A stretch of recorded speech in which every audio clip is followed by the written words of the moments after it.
Hello everyone, welcome back to our YouTube channel. और आज से हम लोग स्टार्ट करने वाले हैं सीए फाइनल की डीटी की बैच, ठीक है। और ये रेलेवेंट होगी मई 2027 के स्टूडेंट्स के लिए। सारे के सारे अमेंडमेंट्स जितने भी हम लोगों के स्टडी मैट है, ओवरऑल कॉम्प्रिहेंसिवली हम इसे कवर करने वाले हैं। और जितने भी इसके रिगार्डिंग अमेंडमेंट्स होंगे, जो भी आईसीएआई इशू कर रहे हैं नोटिफिकेशंस वगैरह, सब कुछ हम लोग कवर करते चलेंगे। सो ये फुल्ली अमेंडेड बैच होगा फॉर मई 2027 स्टूडेंट्स के लिए, ठीक है। सबसे पहले हम लोग देख सकते हैं ये वीडियो कौन कौन देख सकता है। तो सबसे पहले जैसे बात की हम लोगों ने, सीए फाइनल के स्टूडेंट्स हैं वो इसे देख सकते हैं। साथ ही साथ में कोई भी पर्सन्स हैं जिसको भी न्यू इनकम टैक्स एक्ट के बारे में जानना है या उसके रिगार्डिंग कोई भी प्रोविजन के बारे में जानना है तो वो उसे देख सकता है, ठीक है। क्योंकि हम लोग सीए फाइनल के स्टूडेंट्स के लिए वीडियो बना रहे हैं, सबसे पहले हम लोग देख लेते हैं कि पेपर पैटर्न क्या होगा, ठीक है। तो सबसे पहले हम लोग देखते हैं कि पेपर पैटर्न होगा क्या। 100 मार्क्स का पेपर होगा, सबको मालूम है। उसमें से एमसीक्यू होगा और डिस्क्रिप्टिव होगा, ठीक है। एमसीक्यू उसमें से होंगे 30 मार्क्स के और डिस्क्रिप्टिव होंगे 70 मार्क्स के। इसमें से भी क्वेश्चन नंबर 1 कंपलसरी होता है, ठीक है। क्वेश्चन नंबर 1 इज कंपलसरी और बाकी के क्वेश्चन नंबर 2 से लेके क्वेश्चन नंबर 6 तक, यानी कि total number of question 5 questions हैं, ये होंगे। इसमें से हम लोगों को कोई भी 4 अटेंड करने हैं, यानी 4 अटेंड करने हैं। और ये वाला जो होगा इसमें फर्स्ट क्वेश्चन 14 मार्क्स का आएगा और इसमें कंपलसरीली आएगा computation of income of company. और उसमें से भी 99% है चांसेस कि वो एक मैन्युफैक्चरिंग कंपनी के बारे में ही आपसे पूछेंगे, ठीक है। और फिर उसके बाद यहाँ क्वेश्चन 2 से लेके क्वेश्चन 6 में से 5 क्वेश्चंस होंगे, आपको एनी 4 अटेंड करने होंगे और ये आपका आएगा टोटल 56 मार्क्स का, ठीक है। आगे कौन से चैप्टर में से कितना आने वाला है हम वो रिस्पेक्टिव चैप्टर्स में से देख लेंगे और उसके लिए हम डेडिकेटेड वीडियोस वगैरह भी बनाएंगे, ठीक है। So let's start with today's lecture. सबसे पहले हम लोग पढ़ने क्या वाले हैं, क्या हम लोग इनकम टैक्स एक्ट पढ़ने वाले हैं या फिर हम लोग लॉ पढ़ने वाले हैं, ठीक है। हम लोग इसमें पढ़ने वाले हैं इनकम टैक्स लॉ। क्यों लॉ एक्ट क्या सेम नहीं है, अलग है? तो जी हाँ, अलग है। क्यों अलग है चलिए मैं बताती हूँ। तो सबसे पहले लॉ में क्या क्या इंक्लूड होगा। लॉ में सबसे पहले तो हमारा इंक्लूड हो जाएगा इनकम टैक्स एक्ट 2025, ठीक है। Income tax act 2025। उसके बाद से हमारा आ जाएगा जो भी इनकम टैक्स रूल्स हैं वो आ जाएगा। अभी इनकम टैक्स रूल्स कौन से, 2026। उसके बाद आ जाएंगे हमारे जो भी सर्कुलर्स हैं, फिर हमारे जो भी नोटिफिकेशंस हैं, जो भी केस लॉज हैं, ये सब कुछ कंसिस्ट करेगा। हाँ, उसके साथ साथ में जो भी अमेंडमेंट्स हो रहा है, कौन से, by finance bill every year जो हम लोग एनुअली प्रेजेंट करती हैं हमारी फाइनेंस मिनिस्टर निर्मला सीतारमण, वो भी आ जाएगा, ठीक है। तो ये सारी चीज़ें will constitute what, all this things will constitute the law, ठीक है, इनकम टैक्स लॉ। और ये इनकम टैक्स एक्ट लॉ का एक छोटा सा पार्ट है और हम सीए फाइनल में पूरा इनकम टैक्स लॉ पढ़ने वाले हैं। तो हम everything we are going to cover, ठीक है। स्टार्ट करते हैं। हमारा जो कॉन्स्टिट्यूशन है उसमें एक एंट्री है। कौन सी एंट्री है? Entry number 82।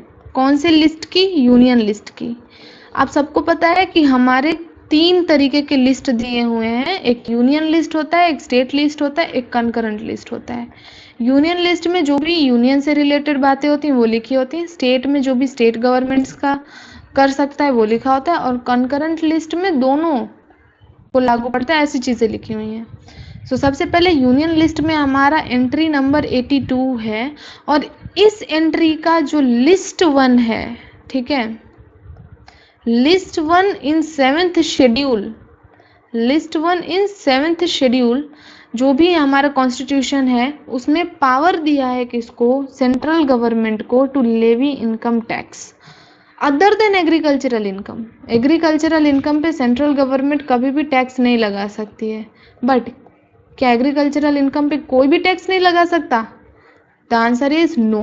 इन एग्रीकल्चरल इनकम पे स्टेट गवर्नमेंट्स हैं वो टैक्स लगा सकती हैं, और इसको पावर दिया गया है entry number 46 of state list.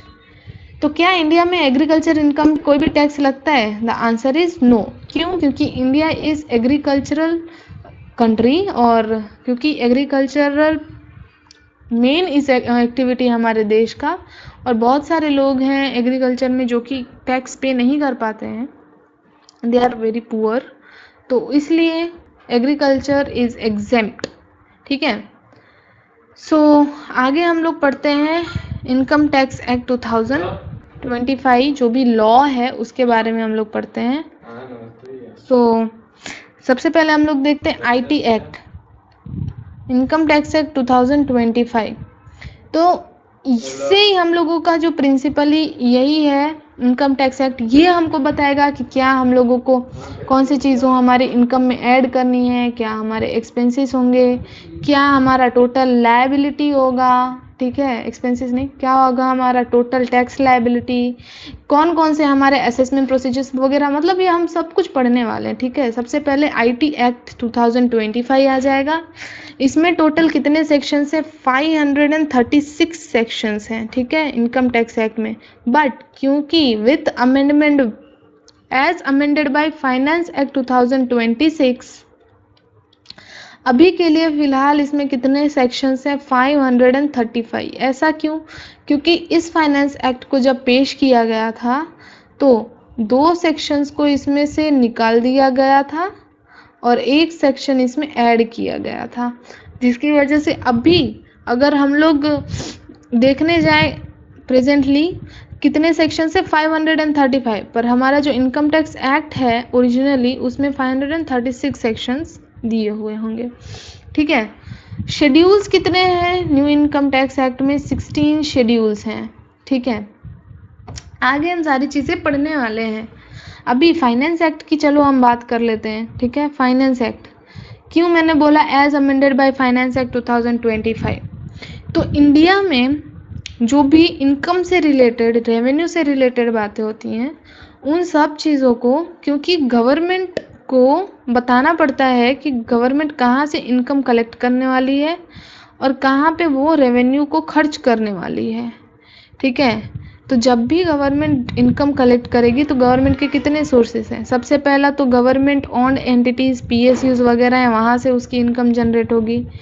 फिर वो लोगों से वसूलेगी टैक्स, और लास्ट में जो भी बोरोइंग्स वगैरह अगर इन सब से भी भर नहीं रहा है, पूरा नहीं हो रहा है उनका जो भी बजट है, तो वो लोग बोरोइंग करेंगे। ठीक है, टैक्स में भी अभी अलग अलग तरीके के, जैसे कि डायरेक्ट टैक्स आ गया, इनडायरेक्ट टैक्स आ गया, ये गवर्नमेंट के रेवेन्यू के सोर्सेस हैं।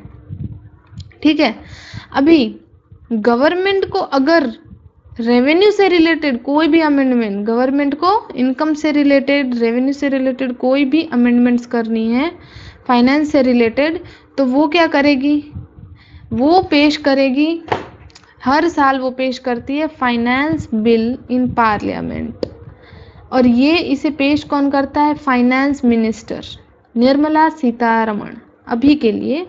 इसके बाद कोई और भी प्रेजेंट कर सकता है। ठीक है, पार्लियामेंट में फाइनेंस बिल पेश किया जाता है 1 फ़रवरी को, उसको पास किया जाता है। जो भी अब इसमें जो भी रेवेन्यू रिलेटेड एक्ट हैं, जैसे कि इनकम टैक्स एक्ट से रिलेटेड कुछ अमेंडमेंट्स हैं, जीएसटी से रिलेटेड कुछ अमेंडमेंट्स वगैरह हैं, ब्लैक मनी एक्ट से रिलेटेड कुछ भी चीज़ें हैं, अमेंडमेंट्स वगैरह करनी है एक्ट में, तो यहाँ से किया जाता है। ठीक है, तो 1 फ़रवरी को पेश किया जाएगा, दोनों ही जो पार्लियामेंट है लोकसभा में और राज्यसभा में इसे पास किया जाएगा। बाद में प्रेसिडेंट का एक्सेंट मिलेगा, और प्रेसिडेंट का एक्सेंट मिलते ही वो बन जाएगा एक्ट। ठीक है, सो इनकम टैक्स एक्ट में जो भी अमेंडमेंट्स होते हैं वो every year via finance act होते हैं। ठीक है, अभी हमने ये भी देखा कि इनकम टैक्स रूल भी हैं, ठीक है।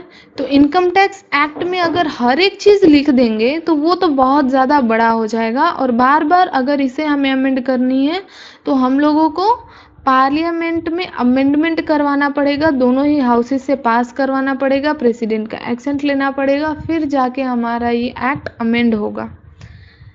तो कोई कोई चीज़ें हैं जिसमें बार बार चेंजेस लाने पड़ सकते हैं, या फिर वो जनरली लोगों को बताया जाता है कि आपको ये फॉलो करना है, इस चीज़ के लिए आपको ये फॉलो करना है। तो इन सब चीज़ों के लिए रूल्स बनाया गया है कि आपको कौन कौन से रूल्स फॉलो करने हैं, जैसे कि, और ये रूल्स कौन इशू करता है, ये इशू करेगा CBDT, ठीक है। तो जैसे कि फॉर्म्स हैं, कौन कौन से इनकम टैक्स के फॉर्म्स हैं, अभी के लिए कितने फॉर्म्स हैं 190 फॉर्म्स हैं, ठीक है। उसके बाद से जो भी, जैसे कि डेप्रिसिएशन का चार्ट है, डेप्रिसिएशन का रेट है, कौन से असेट पे कैसा कितना डेप्रिसिएशन वगैरह लगेगा, ठीक है, वो सारा इसमें होगा। इसमें रूल्स इन सारी चीज़ों के दिए हुए होंगे, ठीक है। तो रूल्स अभी के लिए इसमें कितने हैं, 332 रूल्स हैं, ओके। और फाइनेंस एक्ट के बारे में तो हम लोगों ने देख ही लिया। फिर हमारा आ जाएगा इनकम टैक्स लॉ में सर्कुलर भी इशू कौन करता है, CBDT इशू करता है, ये क्लैरिफाई करता है, सर्कुलर्स हो गए हैं, ठीक है। ये क्लैरिफाई करेगा जो भी प्रोविजंस है, अगर उसमें कोई भी एम्बिग्यूटी है तो ये उसके लिए किया जाता है। तो सर्कुलर किसके लिए बाइंडिंग होगा, ये जो भी असेसिंग ऑफिसर होगा, AO वगैरह हैं, उनके लिए बाइंडिंग होगा, IT डिपार्टमेंट के लिए बाइंडिंग होगा, बट SSC या फिर कोर्ट्स के लिए ये बाइंडिंग नहीं होगा, ठीक है। SSC या फिर कोर्ट्स के लिए ये बाइंडिंग नहीं होगा सर्कुलर, ये IT डिपार्टमेंट के ही ऑफिसर्स वगैरह के लिए लागू होगा, बाइंडिंग होगा।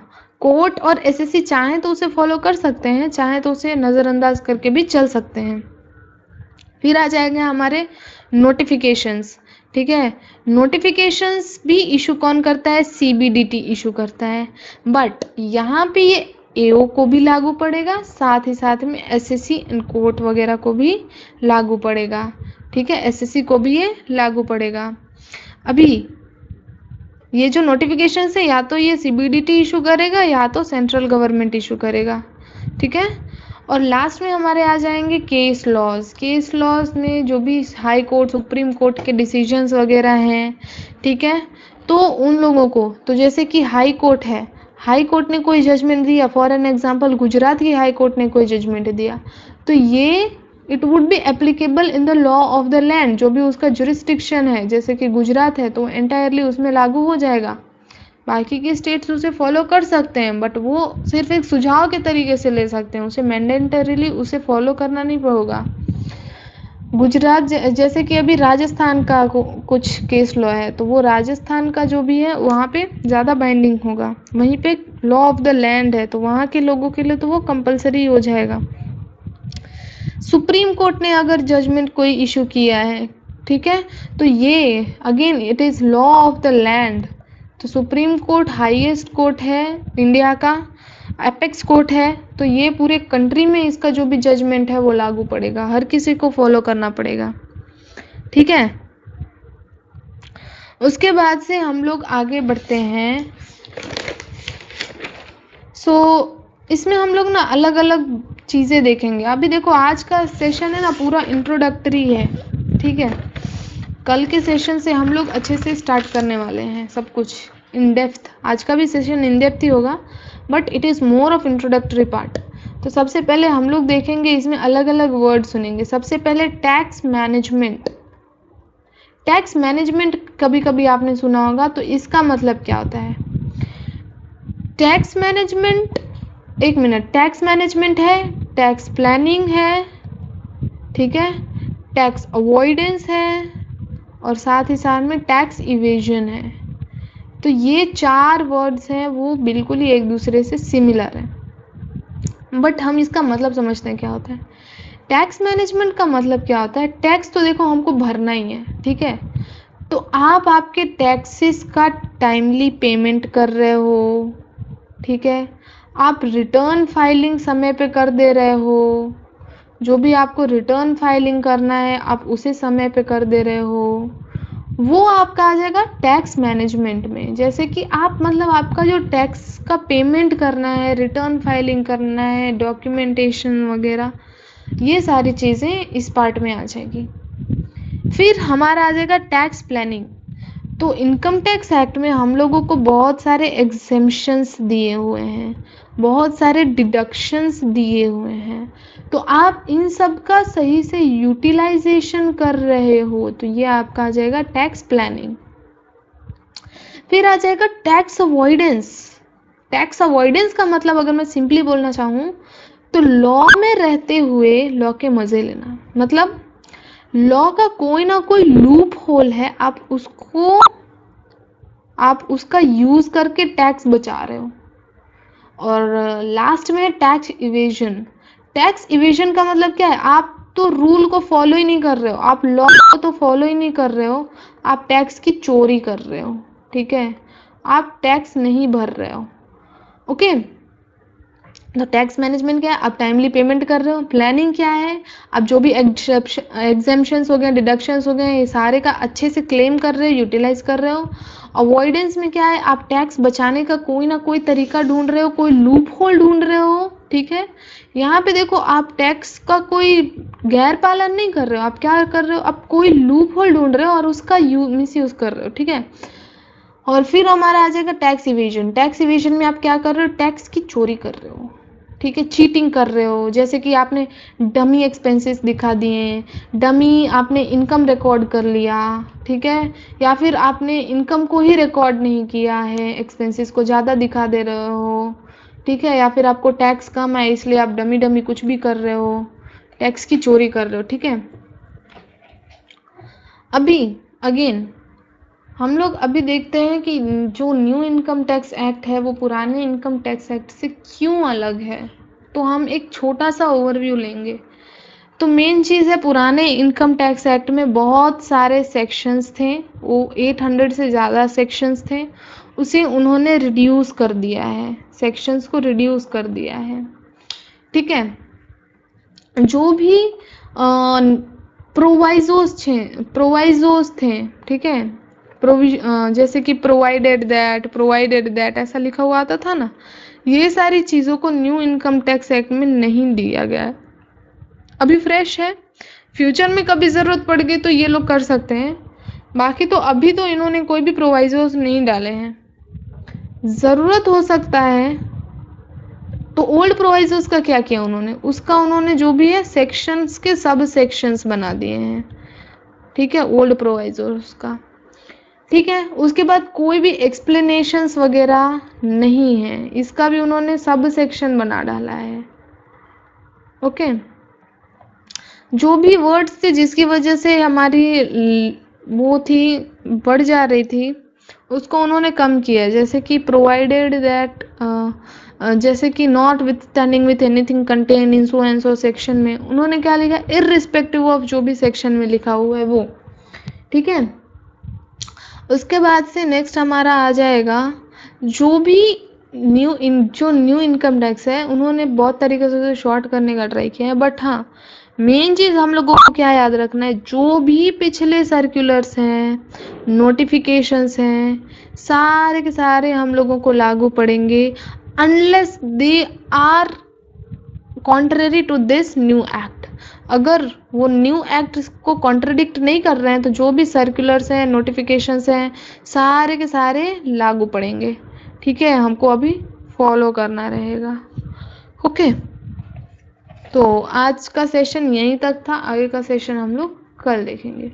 Good bye.